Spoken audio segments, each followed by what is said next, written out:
Hello everyone, good morning all of you. So आज यहाँ पे देखने वाले प्रैक्टिस सेट नंबर 61 और आपके एग्जाम के लिए काफ़ी एक महत्वपूर्ण होगा। पीडीएफ हम टेलीग्राम पे शेयर कर देंगे। अच्छा, टेलीग्राम पे ना मिले तो एक मैसेज पिन कर दीजिएगा व्हाट्सएप पे।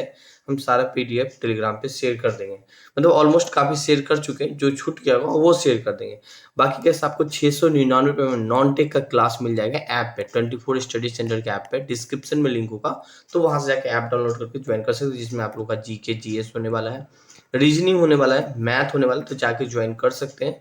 बिल्कुल काफ़ी अच्छा तरीका से क्लास डिज़ाइन किया गया है आप लोग के लिए। एंड पहला क्वेश्चन देखिए, काफ़ी अच्छा क्वेश्चन है और आपके एग्जाम में पूछा भी गया है। निम्न में से कौन सा भारतीय अर्थव्यवस्था की प्राकृतिक वर्णन करते हैं? यहाँ पे मिश्रित अर्थव्यवस्था, या समाजवादी अर्थव्यवस्था, या कम्युनिस्ट अर्थव्यवस्था, या पूंजीवादी अर्थव्यवस्था। हालांकि इसका आंसर हो जाएगा इस भारत पूछ रहे हैं यहाँ पे, तो भारत का मिश्रित अर्थव्यवस्था है। अच्छा, मिश्रित अर्थव्यवस्था किसे कहते हैं? तो यहाँ पे मैंने डायग्राम थोड़ा सा लिया हूँ। देखो, कैपिटलिस्ट और सोशलिस्ट, मतलब कैपिटलिस्ट मतलब होता है कैसे, यहाँ पे केवल पैसा पे ज्यादा फोकस किया जाता है। सोशलिस्ट मतलब इसमें समाज पे ज्यादा फोकस किया गया है। लेकिन भारत क्या है, पैसा और समाज दोनों को फोकस करता है, उसे हम कहते हैं मिश्रित अर्थव्यवस्था। हालांकि अगर हम बात करने वाले गैस समाजवादी अर्थव्यवस्था किस देश का है, तो समाजवादी अर्थव्यवस्था गैस यहाँ पे रूस का है। हालांकि चीन का भी बताया जाता है, लेकिन आप सभी को गैस पैसा पे ही फोकस करता है। हालांकि अपना प्यारा सा भारत पे क्यों नहीं है, वहां भी आप देखो कहीं ना कहीं गैस पैसा पे ज्यादा फोकस करता है। हर इंसान, आप भी पैसा पे ज्यादा फोकस करते हैं। पूंजीवादी अर्थव्यवस्था किस देश का है गैस, तो गैस यूएसए का है यहाँ पे। तो ये एक्स्ट्रा के रूप में आप जानकारी रख सकते हैं। आपके एग्जाम में क्वेश्चन पूछा भी जाता है कि पूंजीवादी अर्थव्यवस्था किस देश का है, समाजवादी अर्थव्यवस्था किस देश का है, तो वहां पे रूस होगा, यूएसए होगा, तो टिक लगा सकते हैं अपने अकॉर्डिंग यहाँ पे। नाउ अब देखिए क्वेश्चन 2 देखिए, निम्नलिखित में से प्रथम कर्नाटक का युद्ध का कौन सा तत्कालीन कारण माना जाता है? यहाँ पे अंग्रेज और फ्रांसीसी के बीच के, देखिए ये नहीं हो जाएगा। ऑस्ट्रेलिया की राजगद्दी का जंग नहीं, कर्नाटका की राजगद्दी की मसला नहीं, अंग्रेज के द्वारा फ्रांसीसी जहाजों का अधिग्रहण, बिल्कुल। यहाँ पे डी को टिक लगा लीजिएगा। हालांकि गैस कर्नाटक का गैस 3 युद्ध आपको देखने को मिलेगा। पहला तो आपको बताई थी गैस, अंग्रेज और फ्रांस के बीच में युद्ध होती है। हालांकि तीसरा भी है, मगर दूसरा कभी कभी पूछ रहे हैं कर्नाटक का सेकंड युद्ध किसके किसके बीच होती है। एक तो होती है गैस फ्रांसीसी के बीच होती है, और दूसरा मुगल होता है। यहाँ पे दोनों के बीच में कर्नाटक का सेकंड युद्ध होता है यहाँ पे। नाउ क्वेश्चन क्वेश्चन 3 देखिए, किस वर्ष बजट 1 फरवरी को पेश किया जाता था? 1947 नहीं, 1947 को तो देश आजाद हुआ था और पाकिस्तान और भारत दो पार्ट में बट गया था। और 1951 का अगर हम बात करें, देश में पहली बार आम चुनाव देखने को मिलती है गैस। 1950 में मेरा संविधान लागू हो जाता है, और 2017 में गैस 1 फरवरी को बजट पेश किया जाता है। हालांकि इससे पहले गैस 28 फरवरी, मतलब फरवरी के लास्ट वीक में पेश किया जाता था, मगर 2017 से 1 फरवरी को बजट पेश किया जा रहा था। हालांकि अगर हम बात करें गैस, बजट अगर पहली बार बात करें कब पेश किया गया था, तो 1860 में पेश किया गया था, 7 अप्रैल को किया गया था। किसके द्वारा किया गया था? जेम्स विल्सन के द्वारा किया गया था। यहाँ पे 1860 आपको याद है, अंग्रेज का शासनकाल था, ठीक है, तो इसीलिए बजट भी अंग्रेजी पेश किया गया। पहली बार किया था 1860 में, याद रखें, कई बार एग्जाम में पूछा जाता है। पर कभी कभी आपको ये पूछ लेगा स्वतंत्र भारत का बजट कब पेश किया गया था, तो स्वतंत्र भारत का जो बजट 28 फरवरी को पेश किया गया था, 1950 को। हालांकि 28 फरवरी को अगर हम बात करने वाले हैं, 2016 तक पेश होता था, 28 फरवरी तक, मगर 2000 जैसे ही गए 17 आया ना, 1 फरवरी को पेश करने लगा। तो ये सब चीज छोटे छोटे चीज जानकारी रखें। 1 फरवरी को जब बजट पेश किया था, किसने पेश किया था गैस? अरुण जेटली ने पेश किया था। तो ये सब चीज एक छोटा के रूप में जानकारी रख सकते हैं। आपके एग्जाम में क्वेश्चन पूछ लेते हैं, बेसिक क्वेश्चन ही यहाँ पे। क्वेश्चन 4 देखें, देश में सबसे अधिक बार बजट किसने पेश किया था? मोर्जी देसाई, अरुण जेटली, या निर्मला सीतारमण। आपको याद है, अभी अरुण जेटली के बारे में चर्चा किए थे कि उन्होंने क्या कहते थे, पहले 28 फरवरी को बजट पेश होता था, और इसके समय काल से ही 1 फरवरी को बजट पेश होने वाला। अच्छा, निर्मला सीतारमण से आप क्या हाईलाइट कर सकते हैं? निर्मला सीतारमण सबसे लंबा समय तक भाषण देने में गैस अपना रिकॉर्ड हासिल किए। इंदिरा गांधी भारत के प्रधानमंत्री के रूप में भी काम किए। मोर्जी देसाई का बात करें, सबसे अधिक बार बजट पेश किया है, अभी तक बात करें 10 बार बजट पेश कर चुकी है यहाँ पे।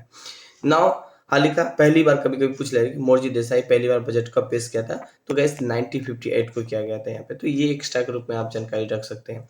क्वेश्चन यहाँ पे हम बात करेंगे 6 क्वेश्चन है यहाँ पे, किस वित्त मंत्री ने सबसे लंबा भाषण दिया था? अभी जस्ट हम इनके बारे में बताए थे, निर्मला सीतारमण। कहाँ पे? यहाँ पे निर्मला सीतारमण सबसे अधिक बार, सबसे सॉरी गैस, सबसे लंबा समय तक भाषण दी। लगभग 2 घंटा अगर बात करने वाले 41 मिनट तक ये भाषण दी थी। तो ये एक्स्ट्रा के रूप में, जवाहरलाल नेहरू भारत के प्रथम प्रधानमंत्री के रूप में भी काम किया है। तो ये सब क्वेश्चन आपके एग्जाम में पूछ लिया था, बेसिक बेसिक। अब देखिए, ऑलमोस्ट आप टेक्निकल स्टूडेंट है, तो यहाँ पे देखिए दाब की इकाई क्या है? न्यूटन वर्ग मीटर होती है, न्यूटन मीटर होती है, या न्यूटन है, या न्यूटन मीटर होती है। तो हाल का दाब की जो इकाई है गैस, न्यूटन वर्ग मीटर हो जाएगा। ऑप्शन ए को टिक लगा लीजिएगा। है। कभी कभी पूछ लेगा न्यूटन किसका मात्रक है, तो गैस बल का मात्रक न्यूटन है, तो ये एक्स्ट्रा के रूप में आप जानकारी रख सकते हैं। क्वेश्चन 8 देखिए, लाल रक्त कणिकाएं कहाँ उत्पन्न होती है? लीवर में, किडनी में, पेट में या अस्थि मज्जा में? अस्थि मज्जा को बोलते हैं गैस बोन मैरो में। बिल्कुल, लाल रक्त कणिकाएं का जो उत्पन्न है गैस रेड ब्लड सेल का जो फॉर्मिंग होते हैं वो अस्थि मज्जा बोन मैरो में देखने को मिलते हैं। द डी को यहाँ पे टिक लगा के चले आइएगा। हाल का लीवर से आप क्या हाईलाइट कर सकते हैं? हाल का सबसे बड़ी तो ग्रंथि है ही मानव शरीर में। हाल का मानव शरीर का सबसे बड़ा अंग भी माना जाता है, सबसे बड़ी ग्रंथि भी है और सबसे बड़ा अंग भी लीवर को ही माना जाता है। किडनी आपको मालूम है गैस जो एक प्यूरिफाई करने का काम करता है। किडनी जो वेस्ट होता है वो मूत्र के मार्ग से निकालता है। हालांकि हमारे बॉडी में 2 किडनियां होती है यहाँ पे। पेट में खाना लंबा समय तक पचता है यहाँ पे। नाउ क्वेश्चन नेक्स्ट यहाँ पे देखिए, बेसिक क्वेश्चन है गाइस, नीली क्रांति किससे संबंधित है? कृषि से, लोहा इस्पात से, सिंचाई से या मत्स्य वर्ग से? नीली क्रांति कहीं ना कहीं वो मत्स्य वर्ग से संबंधित है, मतलब मछली से संबंधित है यहाँ पे। डी को टिक लगा के चलेगा, मछली उद्योग से संबंधित है यहाँ पे। अब देखिए क्वेश्चन 10 यहाँ पे बात करें, निम्नलिखित में से कौन सा अदिश राशि है? पहले अदिश को क्या बोलते हैं, पहले आप ये समझिए। अदिश को बोलते हैं स्केलर क्वांटिटी, ठीक है। और सदिश को क्या बोलते हैं गाइस? वेक्टर क्वांटिटी बोलते हैं यहाँ पे, ठीक है। वेक्टर क्वांटिटी बोलते हैं यहाँ पे, वेक्टर क्वांटिटी बोलते हैं यहाँ पे, ठीक है। अब स्केलर में ना गैस केवल मैग्नीट्यूड की जरूरत पड़ती है, वहां पे कोई डायरेक्शन, स्पीड में कोई डायरेक्शन की जरूरत पड़ेगी क्या? नहीं, तो क्या हो गया? अदिश हो गया यहाँ पे। मास में कोई डायरेक्शन की जरूरत पड़ेगा? नहीं, तो क्या हो जाएगा? स्केलर हो जाएगा, मतलब ए और बी दोनों हो जाएगा यहाँ पे। डी को टिक लगा लीजिएगा। ये मिस्टेक है, वेलोसिटी हो जाएगा, मिस्टेक वेलोसिटी हो जाएगा यहाँ पे। देखिए वेलोसिटी की अगर हम बात करने वाले हैं तो वो क्या है gas? Vector quantity. Vector quantity magnitude और डायरेक्शन दोनों की जरूरत पड़ेगा। अब वेलोसिटी मतलब होता है ना कि वेग, आपको किस वेलोसिटी में जाना है, मतलब किस डायरेक्शन में जाना है, वो डायरेक्शन पूछ रहे हैं यहाँ पे, ठीक है। तो यहाँ पे तब आप सॉरी गैस सदिश पूछा तो आप यहाँ पे वेक्टर को टिक लगा के चलाते हैं। तो कुछ ये था गैस।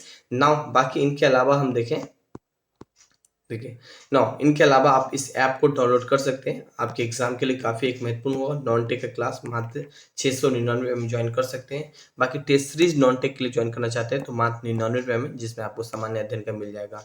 बाकी कोई दिक्कत आ रही, ये व्हाट्सअप नंबर मेरी टीम से बात कर सकते हैं। ये मेरा इंस्टाग्राम है, अगर कैसे मेरे फेसबुक चैनल पर जुड़े नहीं जुड़ सकते। Thank you, have a nice day.